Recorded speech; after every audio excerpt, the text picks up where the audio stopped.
$100 million. That was the price of a man's arrogance, scrawled on a linen napkin, in a restaurant so exclusive the air itself seemed to glitter with wealth. For Khalid Al-Fahim, it was a joke, a way to mock the world he had so thoroughly conquered. For the investors watching, it was a display of power. But for Clara Hayes, the waitress with worn-out shoes and a past she kept buried under layers of grief and duty, it wasn't a joke. It was a dare. A mathematical riddle that stared back at her from the napkin, a ghost of the life she was forced to leave behind. She was about to show them that genius isn't always found in a boardroom. Sometimes it's hiding in plain sight, just waiting for a chance to solve the impossible. The Gilded Compass wasn't just a restaurant. It was a theatre. Every night the same play was performed with a rotating cast of New York City's elite. The stage was set with starched white tablecloths, crystal glasses that chimed with the sound of old money and silverware so polished it reflected the city lights like a distorted galaxy. The actors were the titans of industry, the hedge fund kings, the real estate moguls. And the stagehands, the invisible figures who kept the performance running, were people like Clara Hayes. At 26, Clara wore her waitress uniform like a suit of armor. It was anonymous, practical, and a world away from the person she used to be. 5 years ago, she had been Clara Hayes, the rising star of MIT's theoretical mathematics department. Her name was whispered in the same breath as legendary prodigies. Her thesis on multi-dimensional cryptographic sequencing was set to revolutionize data security. Then the phone call had come. Her father, a simple, kind history teacher, had suffered a massive stroke. The world of abstract numbers and elegant proofs dissolved into a harsh reality of medical bills, insurance denials, and the crushing weight of responsibility. She dropped out. She came home. She traded lecture halls for the polished floors of the Gilded Compass, her brilliant mind occupied not with theorems, but with remembering who ordered the seared scallops and who was allergic to nuts. Every "yes, sir," and "right away, ma'am," was a small nail in the coffin of her former life. Her mother had passed years earlier, and her younger brother Leo was still in high school. The burden was hers alone, and she bore it with a quiet, steely resolve. Tonight, the lead actor was Khalid Al-Fahim. He wasn't just wealthy. He was a force of nature, a legend in the tech and finance world. His company, Al-Fahim Dynamics, was a leviathan with tentacles in everything from satellite technology to algorithmic trading. He was self-made ruthless and possessed an intellect as sharp and cold as a shard of glass. He sat at the restaurant's prime table, Table 7, the corner booth with a panoramic view of Central Park, flanked by 2 stone-faced investors from a Swiss conglomerate men named Mr. Dubois and Mr. Steiner. Clara was assigned their section. Her manager, the perpetually flustered Mr. Henderson, had pulled her aside. "Hayes, Table 7, Mr. Al-Fahim. Be perfect, not just good, perfect. The man's tip could pay your rent for a year, but his complaint could get me fired." Clara just nodded her face, an unreadable mask. She had served men like Al-Fahim before. They saw her as part of the decor, a functioning automaton who brought them food and wine. They spoke through her, around her, but never to her. As she approached the table, the conversation was already thick with disdain. Al-Fahim was swirling a glass of deep red wine, his custom-tailored suit impossibly crisp. "The problem," he said, his voice a low, confident baritone with a faint transatlantic accent, "is not a lack of talent, it's a lack of genius. I pay 20 of the world's top minds PhDs from Stanford and Cambridge 6-figure salaries, and they've been stuck on the Sentinel Prime algorithm for 6 months. 6 months. Mr. Dubois, a man with a silver mane and weary eyes, murmured, "It is a complex problem, Khalid, a new frontier. Complexity is an excuse for the intellectually lazy, Al-Fahim sneered, placing his glass down with a decisive click. It's a mathematical challenge, not a philosophical one.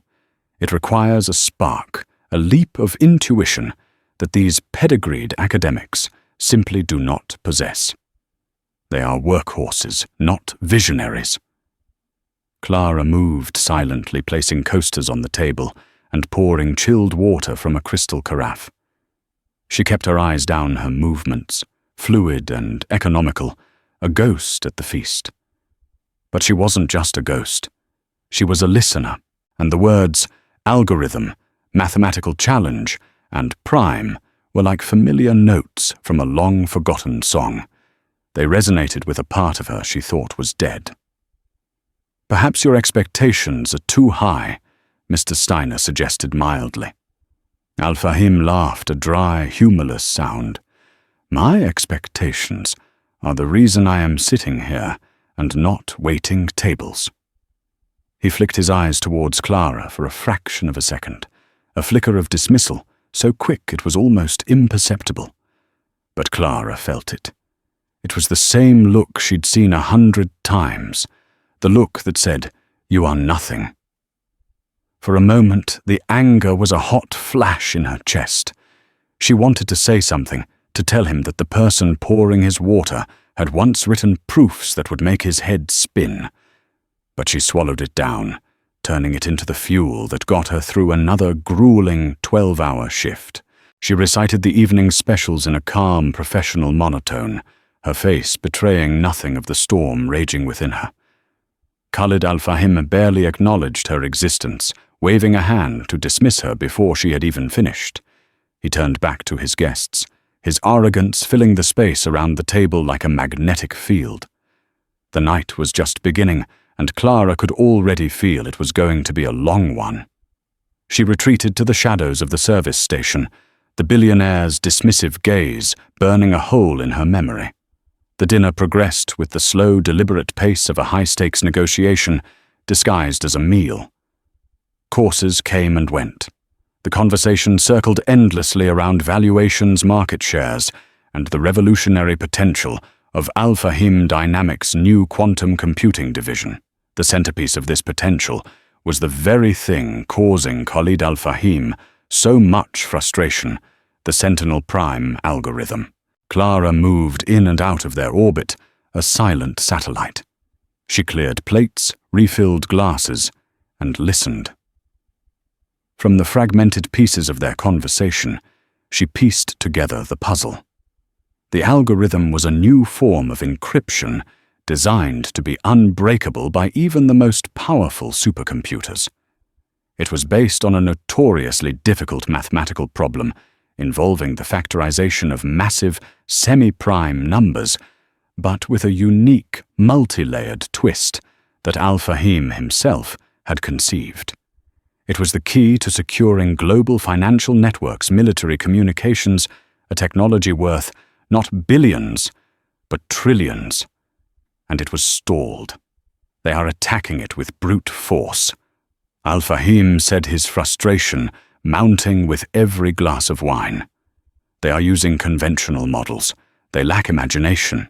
It's like trying to open a locked door by running into it over and over, when what you need is to find the hidden key.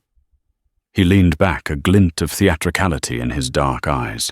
He was a performer, and his audience of two seemed captivated by his display of intellectual superiority. He thrived on it.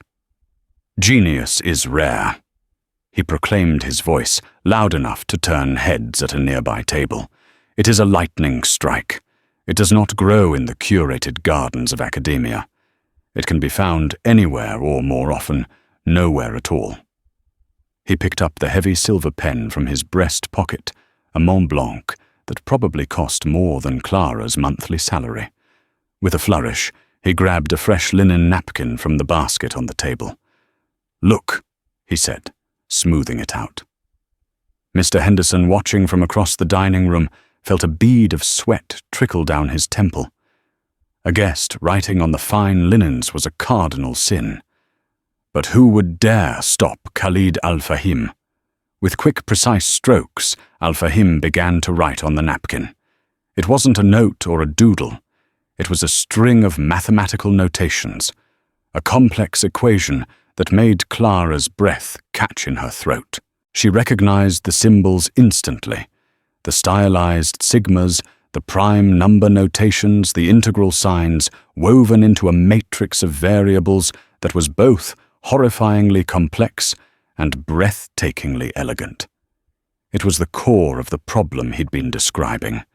He had distilled the Sentinel Prime conjecture into a single representative equation. This, he said, tapping the napkin with his pen, is the heart of the matter, a riddle of pure logic. My team of so-called geniuses says it's unsolvable without a quantum leap in processing power.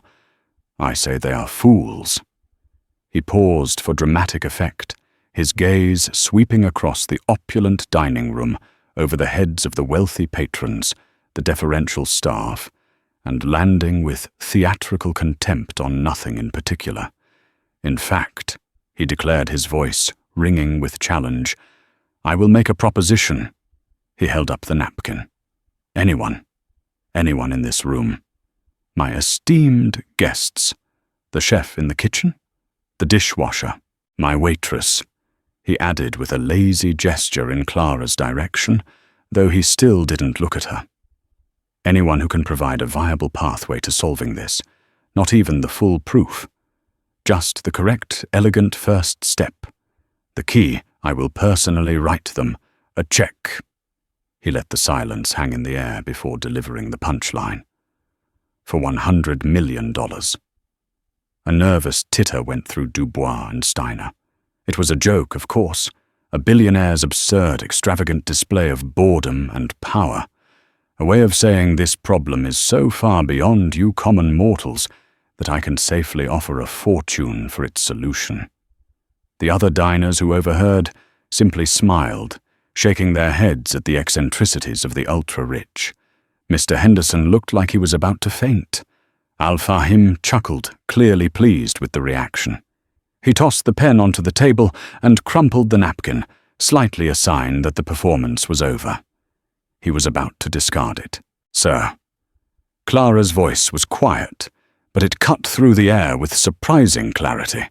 3 pairs of powerful eyes snapped towards her. It was the first time she had spoken without being spoken to. Mr. Henderson froze, mid-step, his face a mask of pure terror.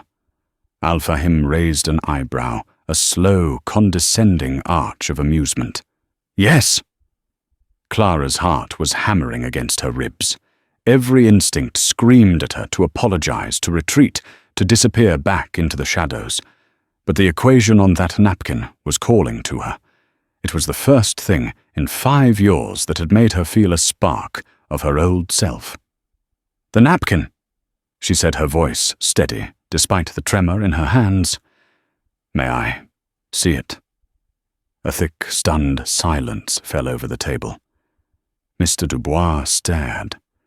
Mr. Steiner blinked as if he wasn't sure she was real. Khalid al-Fahim looked at her, truly looked at her for the first time. He saw the cheap standard-issue uniform, the faint trace of exhaustion under her eyes, and the defiant set of her jaw. A slow, cruel smile spread across his lips. The game, it seemed, was about to become even more amusing. By all means, he sneered, pushing the linen napkin across the polished mahogany towards her. Be my guest. Clara reached out her fingers, closing around the soft linen. The fabric was cool and heavy, a stark contrast to the burning humiliation she felt under Khalid al-Fahim's mocking gaze. For a moment, she was acutely aware of everything, the absolute silence at the table, the worried eyes of Mr. Henderson from across the room, the faint, expensive scent of al-Fahim's cologne. The entire world seemed to have shrunk to this single charged moment. She held the napkin and looked down. The scribbled equation was no joke. It was a monster, a beautiful, terrifying monster. It combined number theory with principles of quantum mechanics in a way that was both groundbreaking and, on the surface, utterly paradoxical. It was designed to find a specific type of prime factor within a semi-prime integer so vast it would take a classical computer centuries to compute. Her mind, rusty and neglected, began to whir. The noise of the restaurant faded away. The faces of the powerful men at the table blurred into the background. It was just her and the numbers. The symbols felt like a forgotten language she had once spoken fluently. She could feel the rhythm of it, the grammar, the hidden poetry. She saw the trap Al-Fahim had laid within the equation, a seductive but ultimately false pathway that would lead to an infinite loop. This was the rabbit hole his team of PhDs had undoubtedly fallen down. They were trying to solve the equation as written. But what if the equation itself was a misdirection? "Are you enjoying the view?" Al-Fahim's voice dripped with sarcasm, yanking her back to reality. "It's quite a work of art, isn't it? Perhaps you'd like to have it framed." Mr. Dubois and Mr. Steiner exchanged an uncomfortable glance. The sport was becoming cruel. Clara didn't respond. Her focus was absolute. She saw it. It wasn't an error in the calculation, but an assumption, a foundational assumption about the symmetrical nature of the quantum states involved. Everyone, including the genius who wrote it, was assuming a perfect symmetry because it was the most elegant and mathematically pure approach. But reality wasn't always elegant. What if the key wasn't symmetry, but a controlled, deliberate asymmetry? It was a wild, counterintuitive leap. An idea so radical it was usually dismissed in the first year of graduate studies as theoretical junk. But in the context of this specific problem, it wasn't junk. It was the key. It wouldn't solve the problem outright, but it would collapse the impossibly large field of possibilities into a manageable data set. It would turn a centuries-long problem into a weeks-long one. It was the elegant first step he had demanded.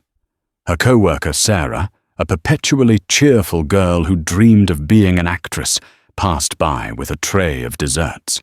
She shot Clara a look that was a mixture of confusion and pity, mouthing, "What are you doing?" Clara ignored her. Her mind was on fire. She could see the path forward, a shimmering thread of logic in a dark labyrinth. She needed to write it down. "Do you have a pen?" she asked, her voice still quiet, but now laced with an intensity that startled the men at the table. Al-Fahim's smirk widened. This was richer than he could have imagined. He was going to dine out on this story for weeks. He slid his Mont Blanc across the table. "Will this suffice?" Clara picked it up. The pen felt heavy, perfectly balanced, an instrument of power. She turned the napkin over to the clean side. Her hand trembled for a second, not from fear, but from a surge of adrenaline of purpose. It had been 5 years since she had done any real mathematics. It felt like coming home. Her hand steadied. She began to write. She didn't write a long, rambling proof. She wrote 3 short lines of equations. The first line redefined a key variable from his original equation, introducing the asymmetric principle. The second line showed how this new variable bypassed the computational loop. The third line was a new simplified conjecture, the solvable starting point. Underneath, she wrote a single sentence. "Assume asymmetry in the initial quantum state." It took her less than 90 seconds. When she was done, she put the cap back on the expensive pen with a soft click and placed it deliberately next to the napkin. She looked up and met Khalid Al-Fahim's gaze. The mask of the waitress was gone. For the first time that night, he wasn't looking at a servant. He was looking at a peer. "Thank you for the pen," she said, her voice even. "Your team is looking for a key to fit a lock." But the door isn't locked. It was just designed to look that way. Without another word, she turned and walked away, leaving the napkin and the pen sitting in the center of the table. She could feel the weight of their astonished silence on her back, like a physical force. She didn't know if she had just made the biggest mistake of her life, or if she had finally, after 5 long years, reclaimed a piece of her soul. Clara walked back to the service station, on legs that felt both leaden and light. Her heart was a wild drum against her ribs. Sarah rushed over, her eyes wide with alarm. "Clara, are you insane?" she hissed, keeping her voice low. "Mr. Henderson is about to have a heart attack. What were you thinking? You can't just talk to a guest like that, especially not him." "He made an offer," Clara replied, her voice distant. She began mechanically polishing a set of wine glasses, her hands moving on autopilot, while her mind was still replaying the equations, checking her logic, feeling the exhilarating certainty of her conclusion. "It wasn't a real offer," Sarah insisted. "It was a power trip away for him to show off how smart and rich he is. You're going to get fired." Sarah was probably right. In fact, Clara was sure of it. Mr. Henderson was already making his way towards her, his face pale and grim. The walk from his manager's podium to the service station seemed to take an eternity. This was it.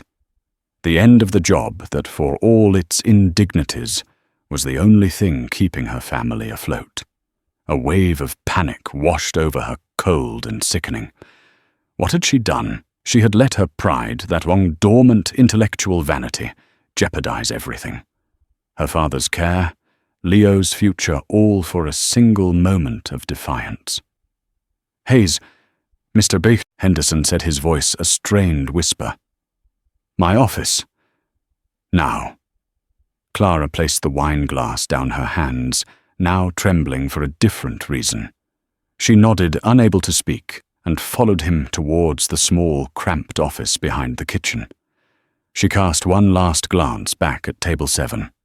The scene was frozen like a photograph. Mr. Dubois and Mr. Steiner were leaning forward, their expressions unreadable. And Khalid Al-Fahim was staring down at the napkin she had left behind. He hadn't moved. He hadn't spoken. He was just staring. Inside the office, the air was stale and smelled of bleach and anxiety. Mr. Henderson shut the door and leaned against it, running a hand over his balding head. "Do you have any idea?" He began, his voice trembling with a mixture of anger and fear. "Any idea at all what you have just done? Khalid Al-Fahim is one of our most important patrons. He could buy this entire building with the money in his checking account. He could have me blacklisted from every reputable establishment in this city with a single phone call. And you decided to play his little game, to embarrass him." "I didn't embarrass him," Clara said, finding her voice. "I answered his question." "You're a waitress," Henderson snapped, his composure finally breaking. "Your job is to take orders and pour wine, not solve whatever that was. You were insubordinate, unprofessional, and you have put this entire restaurant at risk." The lecture continued, but Clara was only half listening. Her attention was fixed on the small one-way window in the office door that looked out onto the dining room. She could still see table 7. And then she saw it happen. Khalid Al-Fahim, who had been perfectly still, slowly picked up the napkin. He held it close to his face, his eyes tracing the 3 lines she had written. His expression began to change. The smug amusement was the first thing to go, replaced by a flicker of confusion. The confusion deepened into intense concentration. He read the lines again, his lips moving slightly. Then his eyes widened. It was a subtle shift, but to Clara it was a seismic event. The condescending smirk vanished completely. The arrogant set of his shoulders slackened.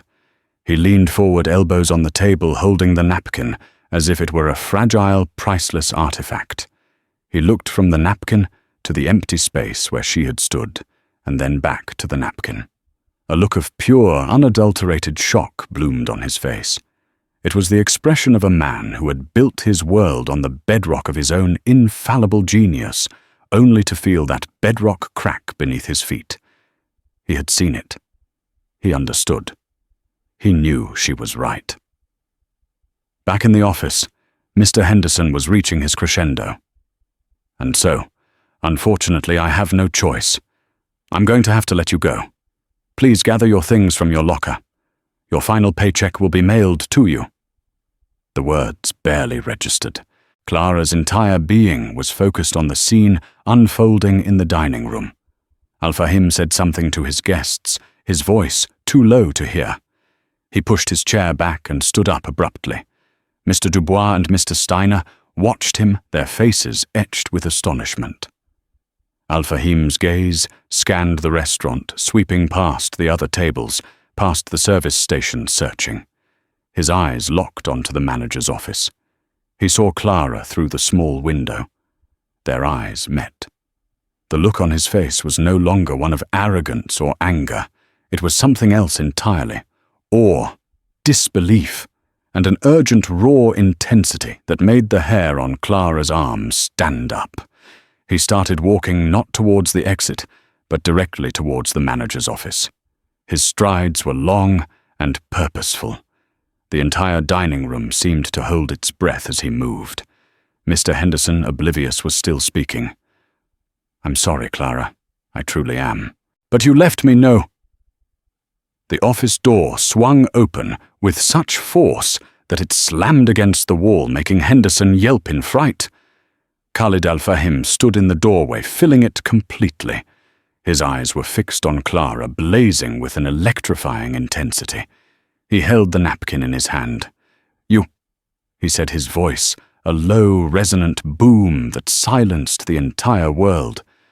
"Who in God's name are you?" The tiny office was suddenly suffocating. Mr. Henderson stared, his mouth hanging open, his face a comical picture of terror. He looked from the formidable billionaire standing in his doorway to the waitress he had just fired, his mind utterly failing to compute the situation. "Mr. Al-Fahim, sir," he stammered, rushing forward. "I am so sorry for my employee's behavior. She has been dealt with. Please accept my deepest apologies. Your meal is, of course, on the house." Al-Fahim silenced him with a single, imperious gesture, his eyes never leaving Clara's. It was as if Henderson was nothing more than a buzzing insect. The full force of his attention, of his formidable intellect, was now laser-focused on her. The playful mockery was gone, replaced by a raw, hungry curiosity.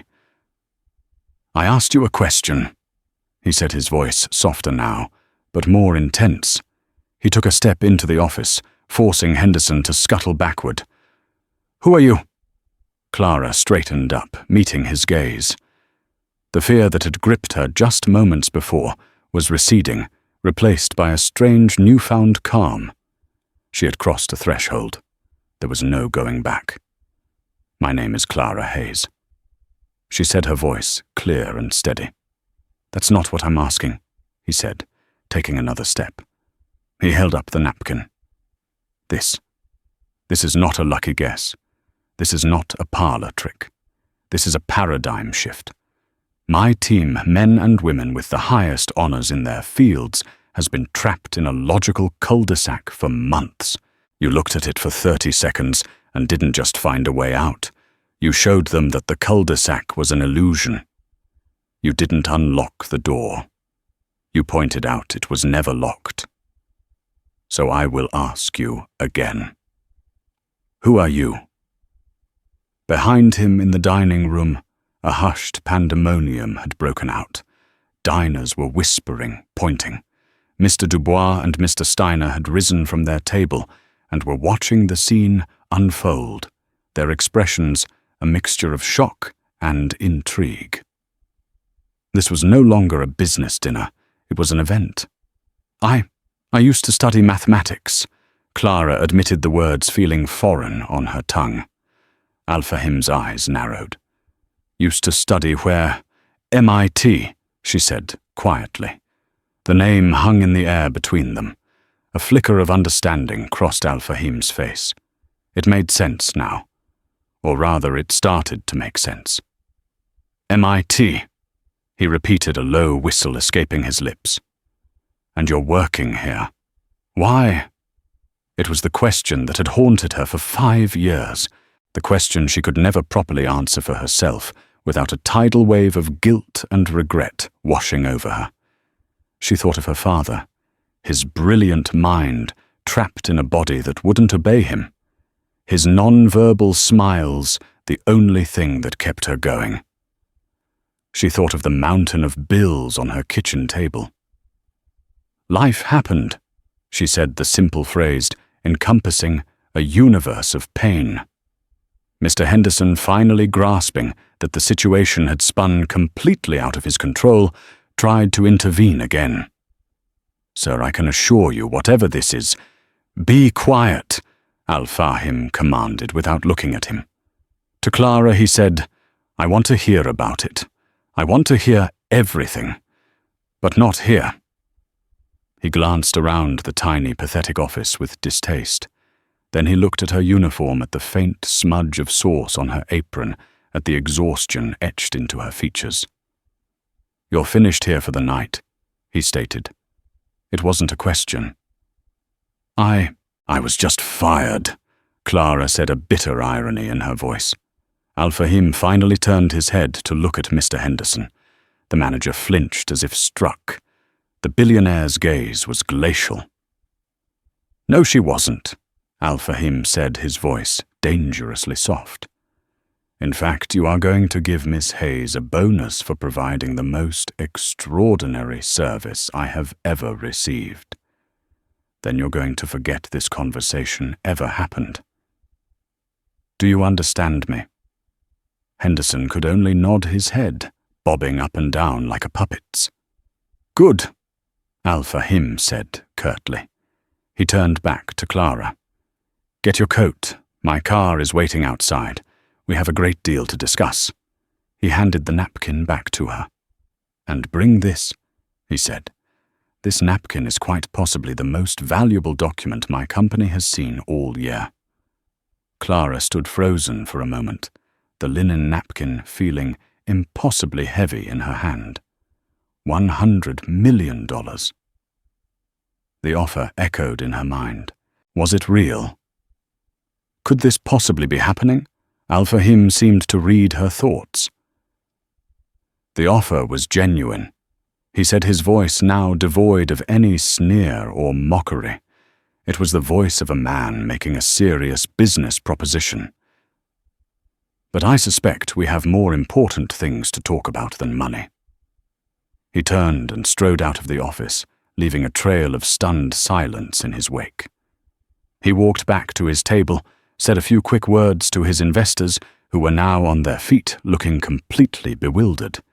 He shook their hands, a clear sign that the dinner and the deal was concluded.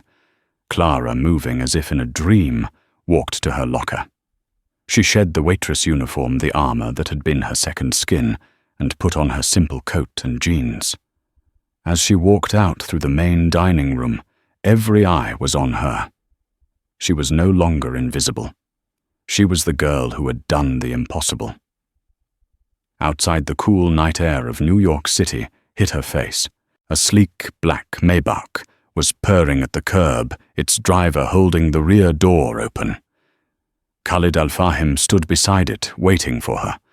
The sneering, arrogant billionaire from an hour ago was gone. In his place was a man who looked at her with an expression she had never seen before on a man of his stature respect. She got into the car. The door closed with a soft, solid thud, sealing her off from the world of the gilded compass and launching her into a future she couldn't possibly imagine. The interior of the Maybach was like a different dimension. The scent of rich leather filled the air, and the roar of New York City traffic was reduced to a distant humming whisper. The seats were so plush, Clara felt like she was sinking into them. For a few moments, neither of them spoke. The car pulled smoothly into traffic. a silent black shark navigating a river of yellow taxis. Clara clutched her worn backpack in her lap, the linen napkin tucked safely inside. Her mind was a whirlwind of emotion, disbelief, terror, and a wild, unfamiliar flicker of hope. Finally, Al-Fahim broke the silence. "My apologies," he said, and the words were so unexpected that Clara turned to look at him fully. His face was unreadable in the shifting city lights, but his tone was sincere. "My behavior in the restaurant was inexcusable. I was arrogant and dismissive.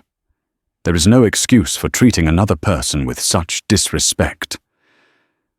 Clara didn't know how to respond. An apology was the last thing she expected. "It's forgotten," she managed to say. "No," he countered, turning to face her. "It will not be forgotten. It will serve as a valuable lesson for me. I surround myself with people who are paid to agree with me. I had forgotten what genuine, unvarnished intelligence looks like when it isn't seeking my approval." He paused. "Tell me about MIT.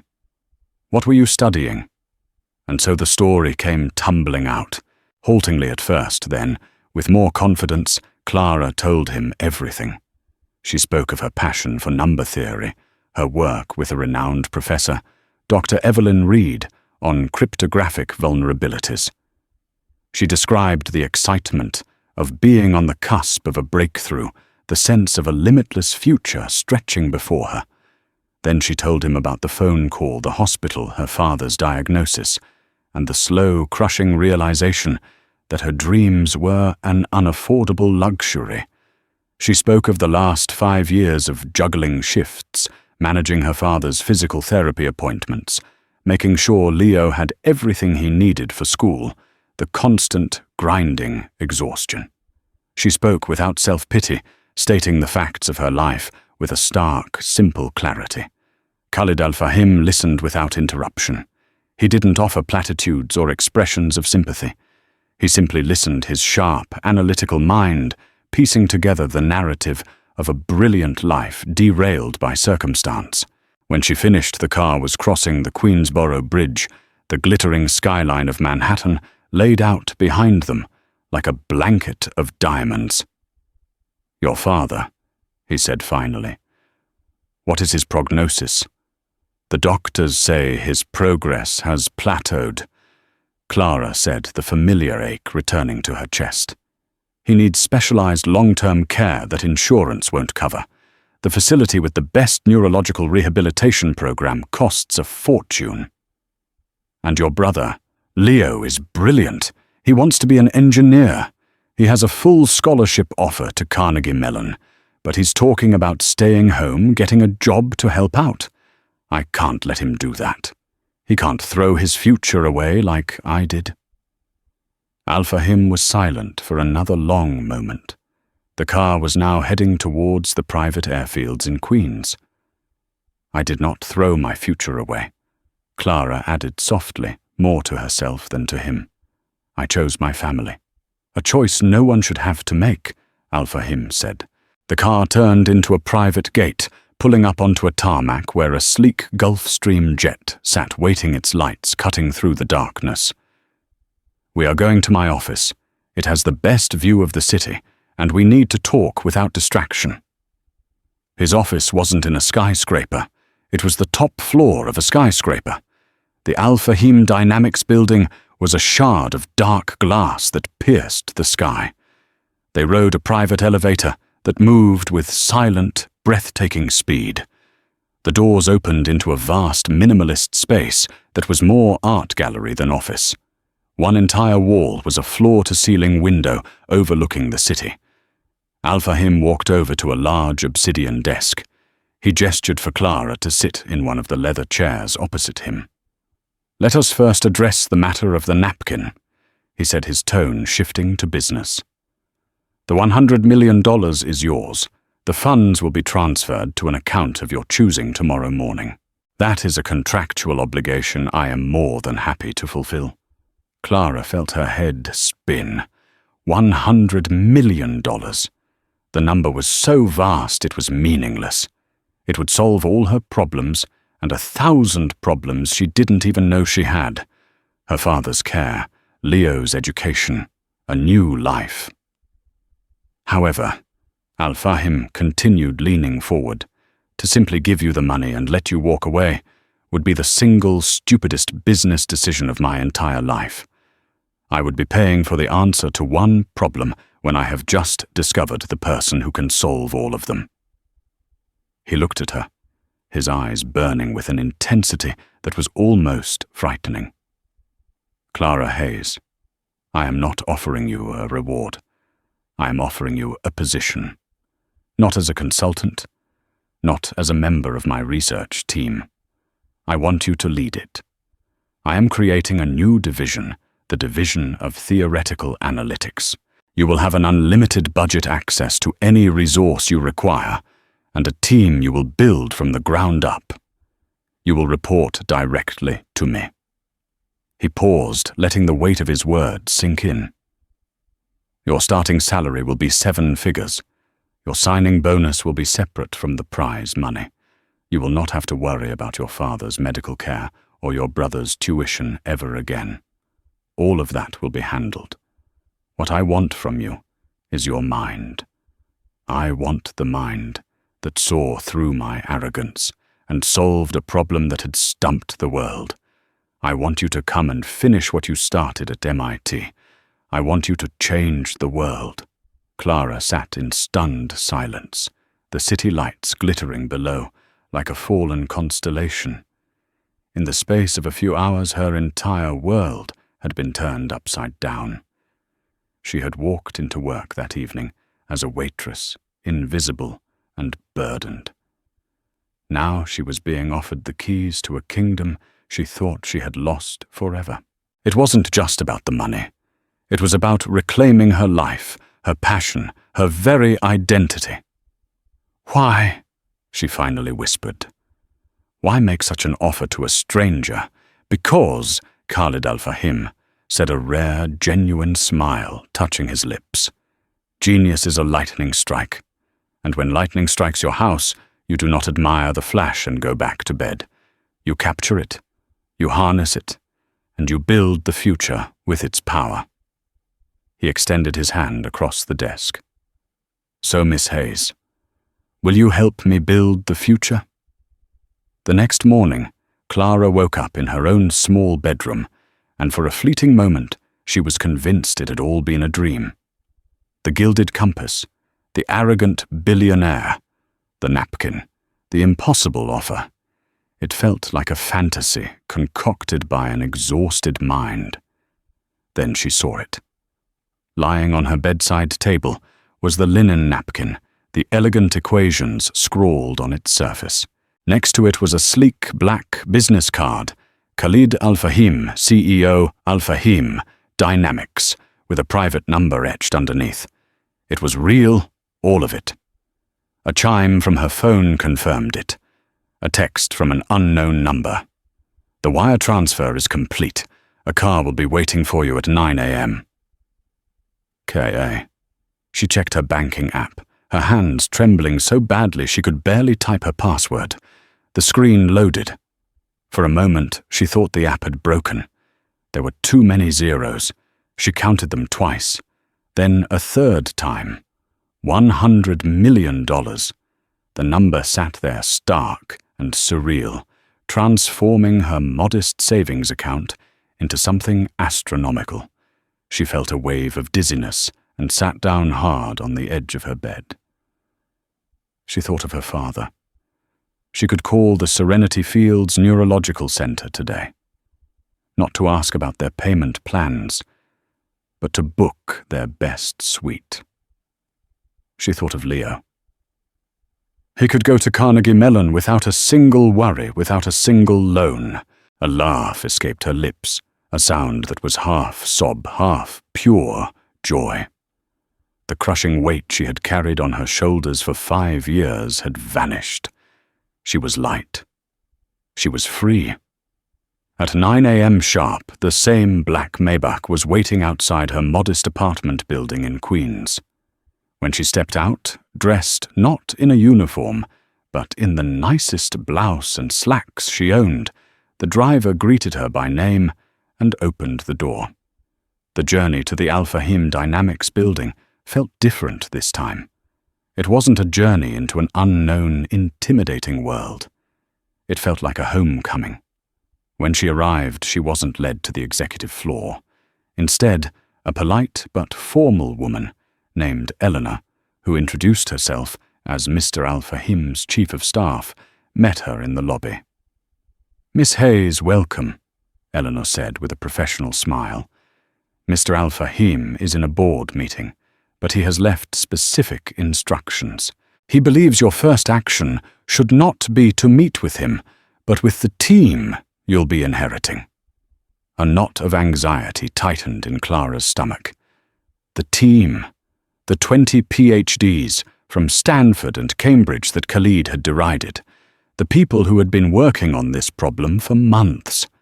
How would they feel about a former waitress suddenly being appointed as their new boss?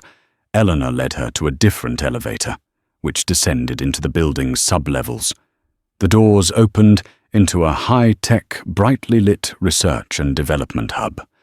Glass-walled offices surrounded a central collaborative space filled with whiteboards covered in complex equations. This was the engine room of Al-Fahim Dynamics. They stopped in front of a glass-walled conference room where about a dozen people were gathered. They were a mix of ages and nationalities, all dressed in the smart, casual attire of the tech world. They looked stressed, tired, and deeply intelligent. Eleanor opened the door and, "Good morning, everyone. This is Clara Hayes." Every head in the room turned. The expressions ranged from curiosity to confusion to outright skepticism. Clara could feel them sizing her up, taking in her simple clothes and her nervous posture. She knew what they were thinking. Who is this A-man with a greying beard and a stern expression who Clara would later learn was Dr. Marcus Thorne? The current team lead stepped forward. "Miss Hayes, we weren't informed of a meeting or of your consultancy." The word consultancy was polite, but the implication was clear. They saw her as an outsider, a temporary nuisance. Clara took a deep breath. She could let Eleanor handle it, or she could face it head-on. She chose the latter. "I'm not a consultant, Dr. Thorne," she said, her voice steady. She walked over to the largest whiteboard in the room, the one covered in the most complex, spiraling equations, their failed attempts at solving the Sentinel Prime problem. She picked up a marker. "Mr. Al-Fahim has asked me to lead this division," she stated simply. A wave of murmurs went through the room. A young woman in the back actually scoffed. Dr. Thorne's face hardened. "With all due respect, Miss Hayes, leading this team requires decades of specialized experience. My colleagues and I represent the foremost minds in computational mathematics. May I ask where you completed your postdoctoral work?" This was the moment of truth. She could see the challenge in their eyes, the academic condescension. They were testing her, trying to put her in her place. Instead of answering his question, she turned to the whiteboard. "You're all attacking this from the wrong angle," she said, her voice gaining confidence as she stepped onto familiar ground. "You're trying to solve for P and Q in a classical framework, assuming a state of quantum symmetry, because it's the path of least resistance. You're trying to run headfirst into a brick wall." She found a small, clean space on the board and wrote down the 3 simple lines of equations from the napkin. "The wall isn't real," she continued, her marker flying across the board as she added annotations and proofs to her initial equations, showing the logical steps. Mr. Al-Fahim's initial conjecture was a misdirection whether he knew it or not. He built a beautiful, ornate, and perfectly locked cage, and you have all been admiring the craftsmanship of the lock, instead of noticing the door was left open. The key is to introduce an asymmetric variable. It destabilizes the initial state, but in doing so, it collapses the probability wave and reduces the search field by a factor of 10 to the power of 50.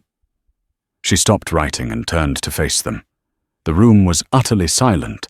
The scoffing had stopped. The skepticism had been replaced by wide-eyed astonishment. They weren't looking at a waitress anymore. They were looking at the math. And the math was undeniable.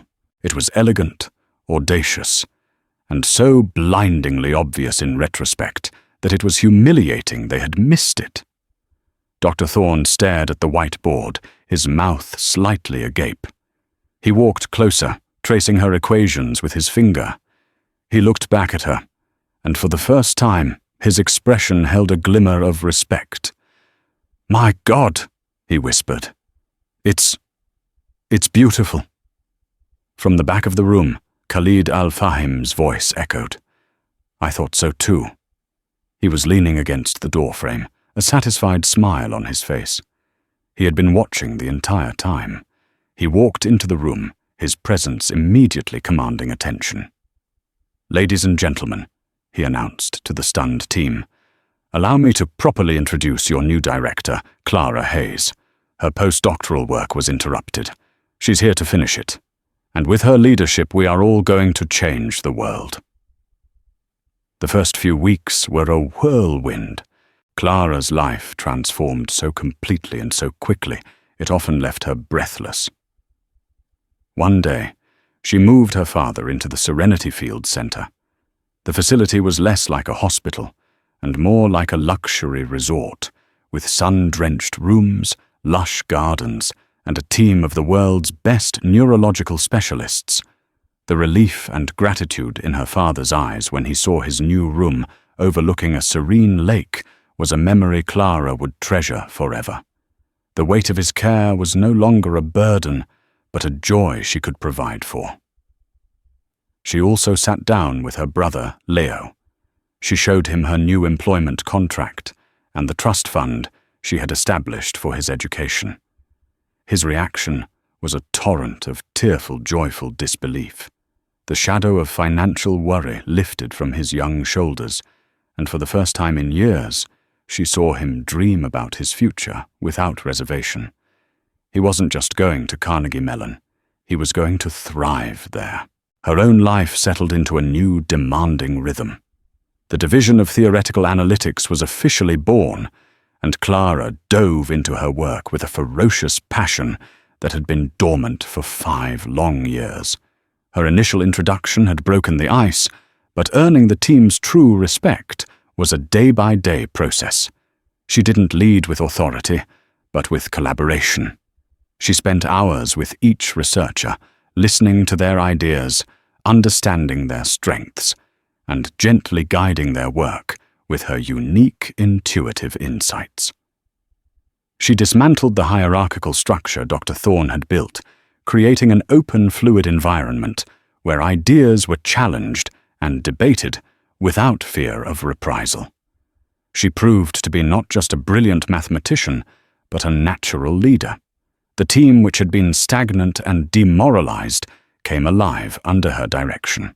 The lab, once quiet and tense, was now filled with the buzz of excited debate and the frantic scribbling of new ideas on every available whiteboard.